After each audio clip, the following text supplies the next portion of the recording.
চানখারপুলে আনাজ সহ 6 জন হত্যা মামলায় সাক্ষ্য দিলেন উপদেষ্টা আসিফ মাহমুদ। জানালেন সব আন্দোলনকারীকে হত্যার নির্দেশ দিয়েছিলেন শেখ হাসিনা। কূটনীতিকরা কে কার বাসায় বৈঠক করল তা নিয়ে চিন্তা করে না বিএনপি, আমির খুসরুর মন্তব্য। বর্তমান সরকারের উপদেষ্টাদের সেফ এক্সিটের প্রয়োজন নেই মনে করেন রিজভী। রাজধানীর মৌচাকে ফরচুন শপিং মলে দোকান থেকে 500 ভরি স্বর্ণ চুরির অভিযোগ, আনুমানিক মূল্য 10.5 কোটি টাকা। এএফসি বাছাই পর্বের ম্যাচে রাত 8টায় মুখোমুখি হচ্ছে বাংলাদেশ ও হংকং। দর্শকের উপস্থিতিতে উৎসবমুখর স্টেডিয়াম পাড়া।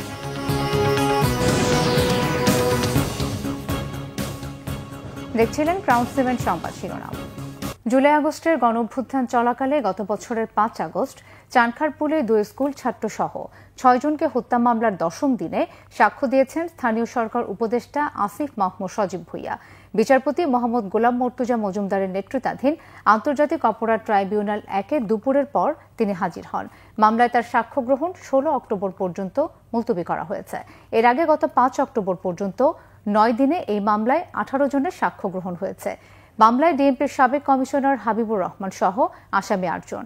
এর মধ্যে গ্রেফতার থাকা 4 আসামি শাহবাগ থানার সাবেক ওসি অপারেশন আরশেদ হোসেন এবং 3 জন কনস্টেবল সুজন মিয়া, ইমাজ হোসেন ইমন ও নাসিরুল ইসলামের উপস্থিতিতে 19তম সাক্ষী হিসেবে সাক্ষ্য দিচ্ছেন উপদেষ্টা আসিফ মাহমুদ। বিচারপতি নজরুল ইসলাম চৌধুরীর নেতৃত্বাধীন ট্রাইব্যুনাল 2-এ গত বছরের 5 আগস্ট আশুলিয়ায় 5 মরদেহের সঙ্গে জীবিত একজনকে পোড়ানো সহ 7 জনকে হত্যা মামলায় 10ম দিনের সাক্ষ্য গ্রহণ শেষ হয়েছে। সাক্ষ্য গ্রহণের পরবর্তী তারিখ 15 অক্টোবর। এদিকে গুমের মামলায় শেখ হাসিনা সহ 30 জনের বিরুদ্ধে গ্রেফতারি পরোয়ানার কপি আইজিপি সহ সব বাহিনীর প্রধানের কাছে পাঠিয়েছে ট্রাইব্যুনাল। এই ঘটনায় উপদেষ্টা সাংবাদিকদের আসিফ মাহমুদ সজীব ভুঁইয়া জানান, গুমের মামলায় গ্রেফতারি জারি সরকার ও বিচার বিভাগের জন্য বিজয়। আমাদেরকে গুম করে নিয়ে রাখা হলো এবং পরবর্তীতে আন্দোলন প্রত্যাহার করার জন্য নানাভাবে চাপ প্রয়োগ করা হলো। আপনারা সবাই দেখেছেন কিভাবে ডিবিতে আমাদের 6 সমন্বয়ককে তুলে নিয়ে যাওয়া হলো এবং 6 দিন আটক করে রাখা হলো। জোরপূর্বক আমাদের থেকে যেই তাদের লিখিত বক্তব্যে স্বাক্ষর এবং সেটা পাঠ করিয়ে গণমাধ্যমের মাধ্যমে সারা দেশে প্রচার করা হলো আন্দোলন প্রত্যাহার করার কথা বলে। এই পুরো ঘটনাক্রম এবং প্রত্যেকটি ঘটনায় কারা কারা কোন কোন বাঁকে দায়ী ছিলেন সবার নাম সহ আমি আজকে আন্তর্জাতিক অপরাধ ট্রাইব্যুনালে সাক্ষ্য দিয়েছি। গণতন্ত্রের ধারা বহমান রাখতে হলে সুষ্ঠু নির্বাচন করতে হবে বলেছেন বিএনপির ভারপ্রাপ্ত চেয়ারম্যান তারেক রহমান।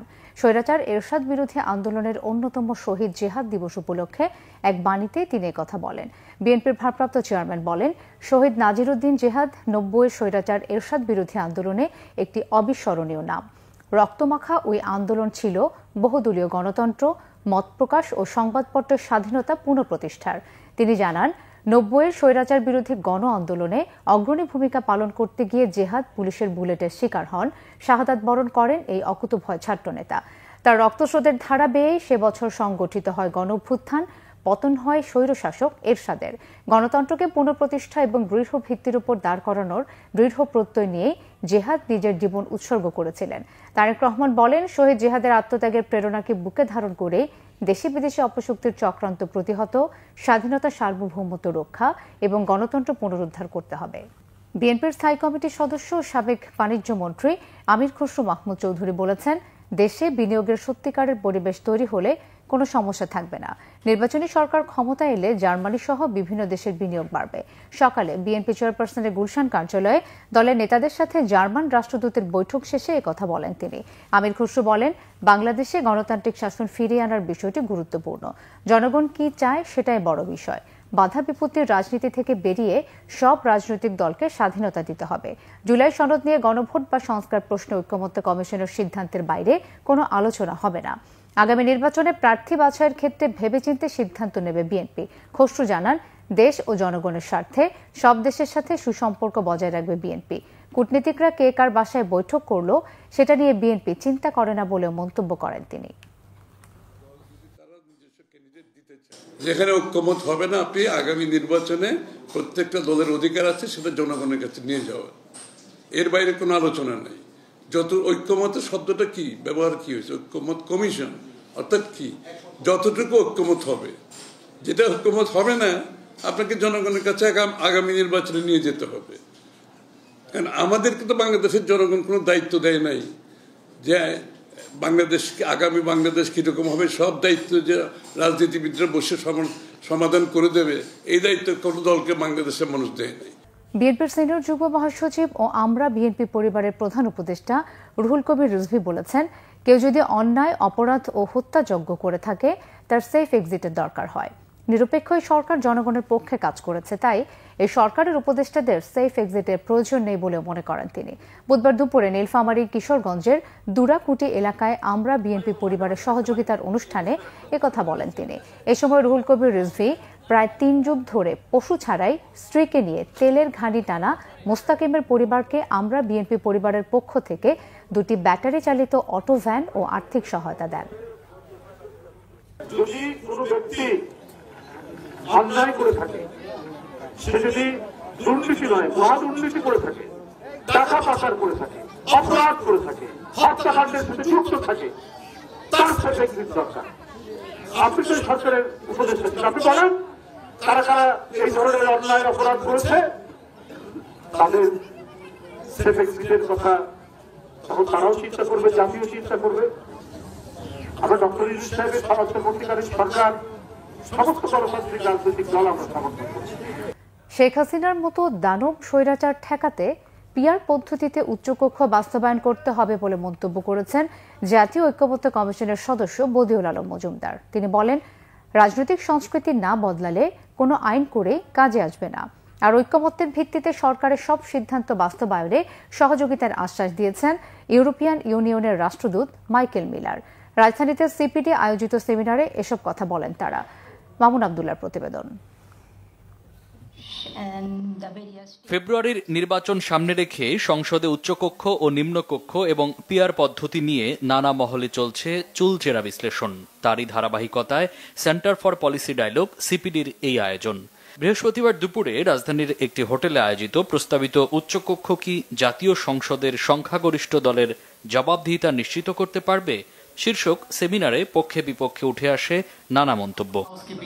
সেমিনারে মূল প্রবন্ধ উপস্থাপন করেন সিপিডির গবেষণা পরিচালক ডক্টর খন্দকার গোলাম মোয়াজ্জেম। বলেন, বিগত সংসদ বাজেট পাশের নামে রাজনৈতিক এজেন্ডা বাস্তবায়নের হাতিয়ার ছিল না কোনো জবাবদিহিতা। সংসদটি হয়ে গেছে হলো আইন পাশ করার জায়গা, আইন প্রণয়নের জায়গা না। অর্থাৎ আমরা এটাকে বলছি হলো law ratifying body instead of law making body. সুতরাং এই যে দুর্বলতা, এটা কিন্তু আমাদের বুঝার দরকার আছে যে এই দুর্বলতাটা আমরা কিভাবে বের করে আনব। সেমিনারে উচ্চকক্ষে পিআর নিয়ে বিভিন্ন রাজনৈতিক দলের মতভিন্নতা থাকলেও সবার কথায় উঠে আসে রাজনৈতিক সংস্কৃতি বদলানোর। BNP's stand for now is that we do not agree with the to have a bicameral system through PR. এটা আমরা এগ্রি করি না। আপনাদের research data is one thing and reality is quite a different thing. একটা parliament আর উচ্চকক্ষ, তার ফল কি হতে পারে? এটা একটা গরিবের টাকায়, সাধারণ মানুষের টাকায় নতুন করে শ্বেত হস্তি পোষা ছাড়া এবং নতুন ধরনের আরো কিছু জমিদার তৈরি করা ছাড়া অন্য কিছু বাংলাদেশে হবে বলে আমাদের কাছে মনে হয় না। এই যে বাংলাদেশে স্বৈরশাসন চলে আসা, ক্ষমতা দীর্ঘায়িত করতে চাওয়া, এই সব কিছু এটাকে ভ্যালিডেটেড করা হতো সাংবিধানিক একটা সংশোধনী প্রক্রিয়ার মধ্য দিয়ে। সেই জায়গাটাতে কিভাবে একটা চেক অ্যান্ড ব্যালেন্সের জায়গা তৈরি করা যায়, তারই একটা স্বরূপ আমরা উচ্চকক্ষে পাবো, যদি সেই উচ্চকক্ষ পিআর এর ভিত্তিতে প্রতিনিধিত্ব নির্বাচিত হয়। পিআর পদ্ধতির মাধ্যমে উচ্চকক্ষ হলে চেক অ্যান্ড ব্যালেন্স তৈরি হবে জানিয়ে বদিউল আলম মজুমদার বলেন, ঐক্যমত্য মানে সবাই একমত হতে হবে তা নয়। শেখ হাসিনা কিভাবে স্বৈরাচারী পরিণত হইল, কিভাবে দানবে পরিণত হইলেন? কারণ যেই স্বৈরাচারী ব্যবস্থা এই স্বৈরাচারী ব্যবস্থাই তাকে দানবে পরিণত করেছে।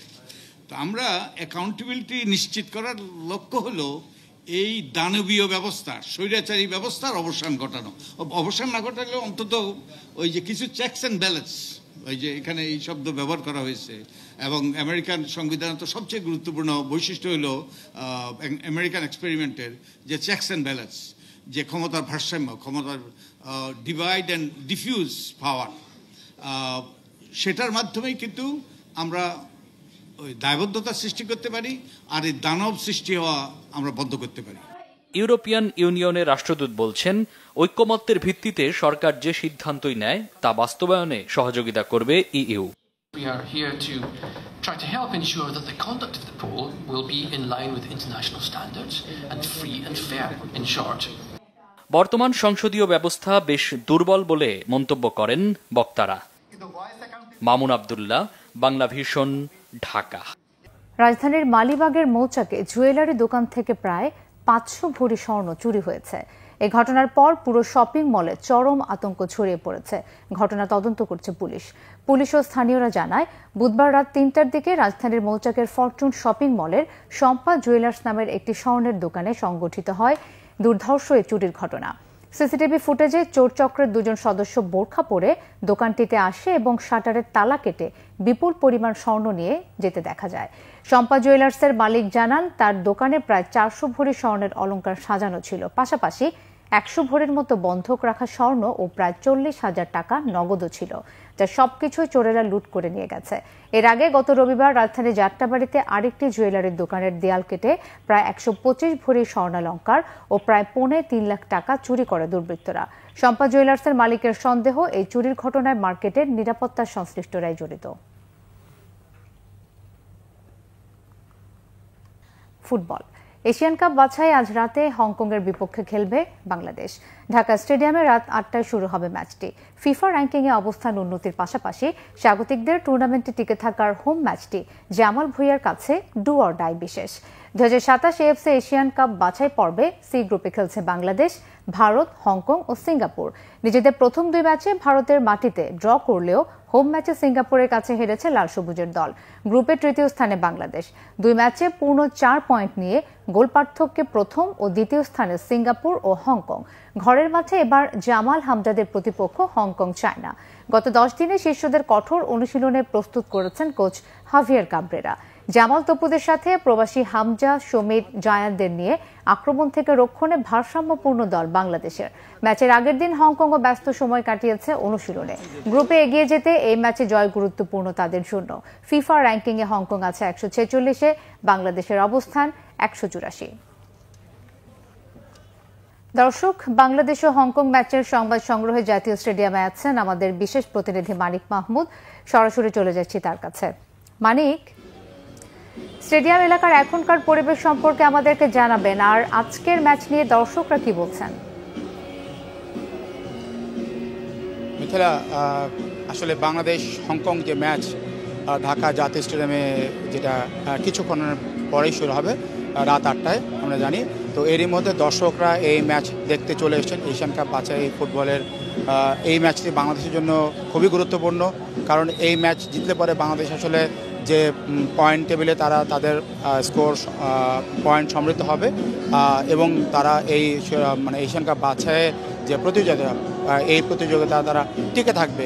কী কারণে? কারণ এর আগে আমরা দেখেছি যে আসলে বাংলাদেশের যে 2টো ম্যাচ হয়েছে, অর্থাৎ ভারত এবং সিঙ্গাপুর, সেই ভারতের সাথে বাংলাদেশ ড্র করেছিল, 1 পয়েন্ট সেখানে পেয়েছিল, কিন্তু সিঙ্গাপুরের বিপক্ষে ঘরের মাঠে 2-1 হেরেছিল।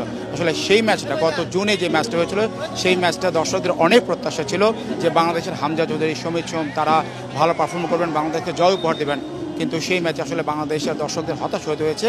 তো আসলে দর্শকরা ফুটবল প্রেমী এবং তারা একটা হতাশা ভুলে গিয়ে আবার নতুন আশায় বুক বাঁধেন, যে নতুন করে তারা স্বপ্ন দেখেন যে আজকে যে বাংলাদেশ হংকং যে ম্যাচ, এই ম্যাচে বাংলাদেশের প্লেয়াররা ভালো খেলবে। এবং আরও একটা বিষয় যে এই ম্যাচে বাংলাদেশের হামজা চৌধুরী, সমিত সোম, ফাহামিদুল, জায়ানদের মতো প্লেয়াররা এই স্কোয়াডে আছেন। আসলে ম্যাচে যে কারা খেলবেন এত কোচ পরবর্তীতে ম্যাচের সময় যাদের খেলাবেন সেটা দেখা যাবে, কিন্তু কোচের যে স্কোয়াড, অর্থাৎ প্রাথমিক যে চূড়ান্ত স্কোয়াড, সেই চূড়ান্ত স্কোয়াডের মধ্যে এই নামগুলো আছে। এবং এই প্রবাসী ফুটবলার এবং আমাদের দেশীয় যে ফুটবলার, অর্থাৎ যারা তপু বর্মন বা অন্য যারা আছেন, তাদের নিয়ে যে জামাল ভুঁইয়াদের সাথে যে স্কোয়াড, এই স্কোয়াডটা আসলে একটা ভারসাম্যপূর্ণ দল। এবং এইখানে দর্শকরা যারা চাচ্ছেন, আমি দর্শকদের সাথে কিছু কথা বলছিলাম, তারা চাচ্ছেন আসলে তারা একটা ভালো ম্যাচ উপহার চান। অবশ্যই জয় তাদের একটা প্রত্যাশা আছে, তবে তারপর তারা ভালো ম্যাচ চান। একটু আগে আমরা দেখছিলাম যেখানে সিকিউরিটি নিয়ে বেশ কড়াকড়ি, জুলফিকার মাহমুদ মিন্টু যে কোচ, সেই কোচকেও আসলে সিকিউরিটি আটকে দিয়েছিল। তারা পরবর্তীতে কোচের পরিচয় জেনে যে প্রক্রিয়া, সেই প্রক্রিয়ার মাধ্যমে তাকে তার ভেতর প্রবেশ করে দেওয়া হয়েছে। বাট আসলে এটা সিকিউরিটি একটা বিষয় যে কোনো প্রকার বিশৃঙ্খলা যেন না হয়, ঠিক আছে, এই বিষয়ে তারা ইনশোর করার চেষ্টা করছে। এখন পর্যন্ত আমরা কোনো বিশৃঙ্খলা হয়নি এবং প্রত্যেকে দেখা যেখানে যেখানে চেক করে করে তারা আসলে সিকিউরিটি দেওয়া হচ্ছে এবং মানে দর্শকদের অনেক বেশ ভালো শৃঙ্খলা মেনটেন করে দর্শকরা ভেতরে প্রবেশের চেষ্টা করছে। তো আমরা আসলে এখানে দেখছিলাম যে একটু দর্শক যারা এসছেন খেলা দেখতে, আমি একটু যদি কথা বলে যা আপু মিনাপা আপনি তো খেলা দেখতে এসেছেন, আচ্ছা আমি আসলে ছেলে মেয়েদেরকে নিয়ে আসছি দেখতে, আমার হামজাকে দেখা খুব ইচ্ছা ছিল, আমি তাকে দেখতে এসেছি, হোপফুলি আমি এনজয় করবো। যেটা বললেন আসলে আমার লিনু আপা যে আপনারা তো জেনে রাখবেন যা তাকে আমরা পেয়ে গিয়েছি যে উনি এখন খেলা দেখতে এসছেন এবং তার পরিবারকে নিয়ে এরকম আরও অনেকে এসছেন। আমরা একটু দেখতে চাই যে আসলে এখানে যে সিকিউরিটির ব্যাপারগুলো এবং দর্শকদের যে বিষয়গুলো, দর্শকদের আরেকটু দর্শক যাতে কথা বলতে চাই যে যারা এসছেন টিকিট নিয়ে যারা এসছেন তারা তো আপনারা দেখছেন যে আসলে প্রচুর দর্শক, ভেতরে সাংস্কৃতিক অনুষ্ঠান চলছে যে ম্যাচের আগে দর্শকদের একটু চেয়ার আপ করার জন্য, দর্শকদের একটু আনন্দ মাতানোর জন্য সাংস্কৃতিক আয়োজনের ব্যবস্থা করা হয়েছে। সেখানে তারা অনেক দেশের যে যারা বর্তমান সময়ের যারা পারফর্মার শিল্পী তারা পারফর্ম করছেন। তো এই ছিল দর্শক এখনকার অবস্থা। 19,000 দর্শক যে টিকিট কিনেছেন তার সবগুলোই সোল্ড আউট এবং দর্শকদের একটা ক্রাউড চলছে যে এই স্টেডিয়াম প্যাকড হয়ে যাবে কিছুক্ষণ পরে আমরা দেখতে পাবো। তো এখন পর্যন্ত এই ছিল আমার কাছে। মিথিলা। মানিক, আপনাকে ধন্যবাদ। রাজশাহী বিশ্ববিদ্যালয়ের ছাত্র সংসদ নির্বাচন যতই এগিয়ে আসছে ততই জমে উঠছে প্রচার প্রচারণা। সব ছাপিয়ে আলোচনায় প্রথম শিক্ষাবর্ষের শিক্ষার্থীরা। শেষ সময় ভোটার হওয়া এসব শিক্ষার্থী কোন প্যানেল বেছে নেবেন এই নিয়ে চলছে জল্পনা কল্পনা। রাকসু নির্বাচনের ভোট গ্রহণ 16 অক্টোবর। রাজশাহী থেকে পরিতোষ চৌধুরী আদিত্যর রিপোর্ট, ক্যামেরায় ছিলেন সজল মাহমুদ। রাকসু নির্বাচনে মনোনয়ন ফর্ম তোলা ও জমা দেওয়ার 31শে সেপ্টেম্বরের দুপুরের ঘটনা এটি। প্রথম বর্ষের শিক্ষার্থীদের ভোটার করার দাবিতে রাকসু ভবন তালা দিয়ে বিক্ষোভ করেন ছাত্রদলের নেতাকর্মীরা। মনোনয়ন সংগ্রহ ও জমা দিতে না পেরে এ নিয়ে ছাত্রদলের সাথে মুখোমুখি অবস্থানে দাঁড়ায় ছাত্র শিবির, সাবেক সমন্বয়ক ও স্বতন্ত্র প্রার্থীরা। পরিস্থিতি গড়ায় হাতাহাতি পর্যন্ত। এই ঘটনার ঠিক একদিন পরে রাকসু নির্বাচন কমিশনার প্রথম বর্ষের শিক্ষার্থীদের ভোটার তালিকায় অন্তর্ভুক্ত করে চূড়ান্ত ভোটার তালিকা প্রকাশ করে। একই সাথে বাড়ানো হয় মনোনয়নপত্র সংগ্রহ ও জমাদানের তারিখ। এতে প্রথম বর্ষের প্রায় 4000 শিক্ষার্থী রাকসুতে ভোটদানের সুযোগ পাচ্ছে। অনেক প্রসেসের মধ্যে অনেক সংগ্রাম করে আসলে আমাদেরকে বড় ভাইরা আপুরা হেল্প করছে যে আমাদের ভোটার হওয়ানোর জন্য। ছাত্রদলের ভাইরা যেহেতু আমাদের এই আন্দোলনে আমাদের ভোটাধিকার ফিরে দিয়েছে, তার জন্য আমি তাদের প্যানেল থেকেই নির্বাচন করছি। 72তম ব্যাচের শিক্ষার্থীদের ভোটাধিকার ফিরিয়ে দেওয়ার বিষয়টি নিজেদের আন্দোলনের ফসল হিসাবে দেখছে ছাত্রদল। সর্বপ্রথম ছাত্রদলই তাদের এই প্রশাসনের বিপক্ষে অবস্থান নিয়েছে এবং ছাত্রদল বলেছে যে আমরা প্রথম বর্ষের শিক্ষার্থীদেরকে নিয়েই রাকসু নির্বাচনে অংশ নিতে চাই। কোনো কিছুকে উপেক্ষা না করে তাদের জন্য লড়াই করে গেছি আর ইনশাআল্লাহ আমরা এই লড়াই বিজয় অর্জন করেছি। তবে ছাত্রদলকে একক কৃতিত্ব দিতে নারাজ ছাত্র শিবির। ছাত্র দলের ভাইয়েরা যেটা বলতেছে যে তাদের আন্দোলনের কারণে প্রথম বর্ষের শিক্ষার্থীরা সংযুক্ত হয়েছে, এটা আসলে এরকম ক্রেডিটবাজি না করলেই সবার জন্য সুবিধা হয়। এদিকে নির্বাচন কমিশনার বলছেন রাকসু নির্বাচন নিয়ে প্রথম দিকে কিছুটা জটিলতা থাকলেও তা কেটে গেছে। প্রথম বর্ষের শিক্ষার্থীরা হলের অনাবাসিক কার্ড দেখিয়ে ভোট দেওয়ার সুযোগ পাবেন। আমাদের নির্বাচন কমিশন থেকে তাদের জন্য একটা যে অনাবাসিক কার্ড তৈরি করে দিয়েছি এবং এই শিক্ষার্থীরা তাদের রেসপেক্টিভ হল থেকে এই অনাবাসিক কার্ডগুলো সংগ্রহ করে এগুলো দিয়ে ভোট দিতে পারবে। রাকসু নির্বাচনে প্রথম বর্ষের শিক্ষার্থীদের বাদ দিয়েই ভোটার তালিকা প্রকাশ করে কর্তৃপক্ষ। তবে ছাত্রদল এককভাবে আন্দোলন করে তাদের ভোটাধিকার ফিরিয়ে দেয়। এখন দেখার বিষয় আসন্ন এই রাকসু নির্বাচনে প্রথম বর্ষের শিক্ষার্থীরা কোন প্যানেলটিকে বেছে নেয়। পরিতোষ চৌধুরী আদিত্য, রাজশাহী বিশ্ববিদ্যালয়, রাজশাহী। সপ্তাহ পেরোলেই 15 অক্টোবর হবে চট্টগ্রাম বিশ্ববিদ্যালয় কেন্দ্রীয় ছাত্র সংসদ, চাকসু ও হল সংসদ নির্বাচন। 35 বছর পর অনুষ্ঠেয় এই নির্বাচনকে ঘিরে তাই উচ্ছ্বাসটা যেন একটু বেশি শিক্ষার্থীদের। নির্বাচনের দিন ঘনিয়ে আসায় জমজমাট হয়ে উঠেছে চাকসু নির্বাচনের প্রচারণা। পুরো ক্যাম্পাস জুড়ে এখন উৎসবের আমেজ। নিজেদের ব্যালট বক্সে ভোট টানতে প্রার্থীরা ছুটছেন অনুষদ থেকে অনুষদে। বাদ যাচ্ছে না ক্যাফেটেরিয়া, ক্যান্টিন, চায়ের দোকান কিংবা হলও, যেখানে শিক্ষার্থীদের দেখা মিলছে, করছেন কুশল বিনিময়, চাইছেন ভোট ও দোয়া। এর মধ্যে বুধবার ৮ দফা ইশতেহার ঘোষণা করেছে ছাত্রদল সমর্থিত প্যানেল। ৩৩ দফা ইশতেহার ঘোষণা করেছে ছাত্র শিবির সমর্থিত সম্প্রীতির শিক্ষার্থী জোট প্যানেল। দুই প্যানেলের নির্বাচনী ইশতেহারে প্রাধান্য পেয়েছে আবাসন, যাতায়াত, স্বাস্থ্যসম্মত খাবার ও নিরাপদ ক্যাম্পাসের প্রতিশ্রুতি। দেশের বিভিন্ন জায়গার আরো কিছু খবর নিয়ে ডেস্ক রিপোর্ট। বিএনপির ভারপ্রাপ্ত চেয়ারম্যান তারেক রহমানের ৩১ দফা বাস্তবায়ন নিয়ে মতবিনিময় সভা হয়েছে সিলেটে। নিজপাট ইউনিয়ন পরিষদ প্রাঙ্গণে এতে প্রধান অতিথি ছিলেন স্থানীয় বিএনপির নেতা, নেত্রী ও বিপুল সংখ্যক কর্মীরা। ৩১ দফা বাস্তবায়নের মাধ্যমে কাঙ্ক্ষিত গণতান্ত্রিক বাংলাদেশ প্রতিষ্ঠায় গুরুত্ব দেন বক্তারা। বিএনপির ৩১ দফা লিফলেট বিতরণ ও সংক্ষিপ্ত সমাবেশ হয়েছে ময়মনসিংহে। দুপুরে নগরীর চরপাড়া মোড়ে এতে বক্তব্য রাখেন বিএনপির সহ সাংগঠনিক সম্পাদক আবু ওহাব আকন্দ। লিফলেট বিতরণ করা হয়েছে সুনামগঞ্জেও। দুপুরে শহরের পুরাতন বাস স্ট্যান্ড থেকে শোডাউন করে লিফলেট বিতরণ করেন সুনামগঞ্জ ৪ আসনের মনোনয়ন প্রত্যাশী অ্যাডভোকেট নুরুল ইসলাম নুরুল।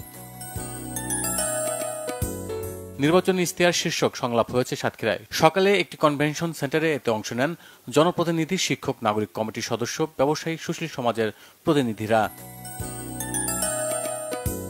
তারুণ্যের প্রথম ভোট ধানের শীষে হোক এমন স্লোগানে খাগড়াছড়িতে প্রচারণা চালিয়েছে বিএনপি নেতাকর্মীরা। জেলার মহালছড়ি, পানছড়ি ও গুইমারা সহ অন্তত ৩০টি স্থানে চালানো হয়েছে গণসংযোগ। ছোট ফেনী নদীতে মাছের পোনা অবমুক্ত করেছেন বিএনপির কেন্দ্রীয় নির্বাহী কমিটির সদস্য আব্দুল লতিফ জনি। দুপুরে নদীর ভাষা সহিত সালাম জাদুর ঘাট ও সিলোনিয়া ঘাটে প্রায় ২ মণ মাছের পোনা অবমুক্ত করেন তিনি। কুষ্টিয়ার প্রেস ক্লাবে স্থানীয় সাংবাদিককে আটক রেখে নির্যাতনের অভিযোগে মানববন্ধন ও স্মারকলিপি দেওয়া হয়েছে। সকালে জেলা প্রশাসকের কার্যালয় সড়কে এতে অংশ নেন সর্বস্তরের সাংবাদিকরা। বিশ্ব দৃষ্টি দিবস উদযাপন হয়েছে কিশোরগঞ্জে। দিনটি উপলক্ষে চক্ষু হাসপাতাল থেকে একটি র্যালি ভৈরব সড়কের সোয়াগড়া এলাকা হয়ে আবার হাসপাতালে গিয়ে শেষ হয়। শিশু, কিশোর, কিশোরী ও নারী উন্নয়নে পরামর্শমূলক কর্মশালা হয়েছে মুন্সিগঞ্জে। দুপুরে ইসলামিক ফাউন্ডেশনের সভাকক্ষে এতে সভাপতিত্ব করেন জেলা তথ্য officer Rahima Akter. Bangla vision news desk. সংবাদ শেষ করব ক্রাউন সিমেন্ট শিরোনামগুলো আরো একবার জানিয়ে। চানখারপুলে আনাস সহ ৬ জন হত্যা মামলায় সাক্ষ্য দিলেন উপদেষ্টা আসিফ মাহমুদ। জানালেন সব আন্দোলনকারীকে হত্যার নির্দেশ দিয়েছিলেন শেখ হাসিনা। কূটনীতিকরা কে কার বাসায় বৈঠক করলো তা নিয়ে চিন্তা করে না বিএনপি, আমির খসরুর মন্তব্য। বর্তমান সরকারের উপদেষ্টাদের সেফ এক্সিটের প্রয়োজন নেই মনে করেন রিজভী। রাজধানীর মৌচাকে ফরচুন শপিং মলে দোকান থেকে ৫০০ ভরি স্বর্ণ চুরির অভিযোগ, আনুমানিক মূল্য ১০.৫ কোটি টাকা। এএফসি বাছাই পর্বের ম্যাচে রাত ৮টায় মুখোমুখি হচ্ছে বাংলাদেশ ও হংকং। দর্শকের উপস্থিতিতে উৎসব মুখর স্টেডিয়াম পাড়া।